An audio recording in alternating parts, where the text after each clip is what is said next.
নেপাল হিমালয়ের কোল ঘেঁষে অবস্থিত এক ছোট্ট দেশ। কিন্তু জানেন কি, এই ছোট দেশেই লুকিয়ে আছে এমন সব রহস্য যেগুলো শুনলে আপনার গায়ে কাটা দেবে। আজ আমরা জানব নেপালের এমন 10টি রহস্য যা এখনও অনেকের অজানা। ঘুরে আসি নেপালের অজানা 10টি রহস্য বিষয় শুনতে চলেছি, নেপালের ভয়ঙ্কর তথ্য। সেই সাথে মায়াজাল চোখ চ্যানেলে চোখ রাখুন। এরকম রহস্য ভিডিও পেতে চ্যানেলটি অবশ্যই সাবস্ক্রাইব করবেন। ভিডিওটা একটুও স্কিপ করবেন না। তাহলে কি সে ভয়ঙ্কর তথ্য, চলুন এক নজর ঘুরে আসি নেপালের 10টি রহস্যময়। 1. মাউন্ট এভারেস্ট, মৃত্যু আর গৌরবের প্রতীক। বিশ্বের সবচেয়ে উঁচু পর্বত মাউন্ট এভারেস্ট নেপালের গর্ব।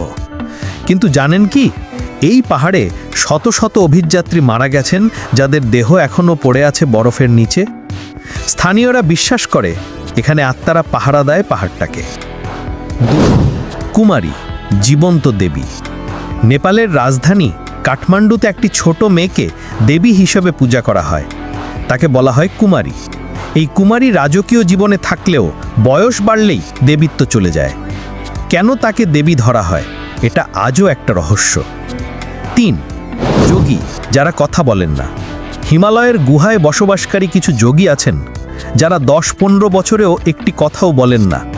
তারা শুধু ধ্যান করেন। লোকজন বলে এদের কাছে অলৌকিক শক্তি আছে। 4. নাগিনীর মন্দির। নেপালের কিছু অঞ্চলে এমন মন্দির আছে যেখানে সর্পদেবীকে পূজা করা হয়। স্থানীয়রা বলেন রাতে মন্দির থেকে শিষ্কার শব্দ শোনা যায়। কেউ কেউ তো নাকি সাপের মতো ছায়াও দেখেছেন।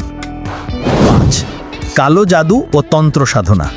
নেপালের কিছু প্রত্যন্ত অঞ্চলে আজও চলে তন্ত্র সাধনা আর কালো জাদু। বিশেষ পূর্ণিমার রাতে অদ্ভুত আচরণ আর বলি দেওয়া হয়। লোকজন বলে এখানে রাত হলে ভূতের ভয়েই মানুষ ঘর থেকে বেরোয় না। 6. ইউএফও ও অজানা আলো।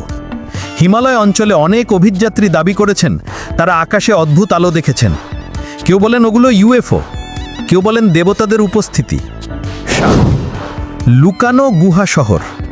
বিশ্বাস করা হয় হিমালয়ের গভীরে একটি গোপন শহর আছে যেখানে সাধকেরা থাকেন।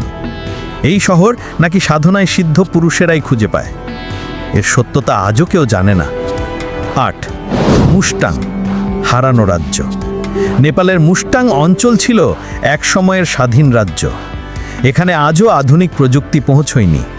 লোকেরা পুরনো রীতিনীতি মেনে চলে। আর কিছু গুহা আছে যেগুলো আজও কেউ এক্সপ্লোর করেনি।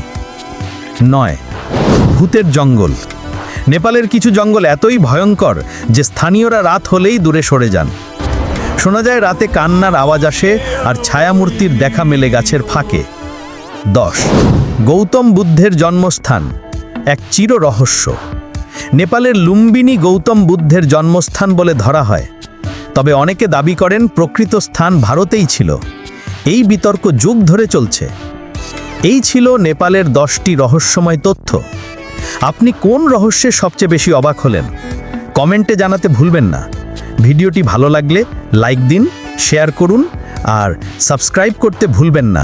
এমন আরও চমৎকার ভিডিও পেতে মায়াজাল চোখ চ্যানেলে চোখ রাখুন।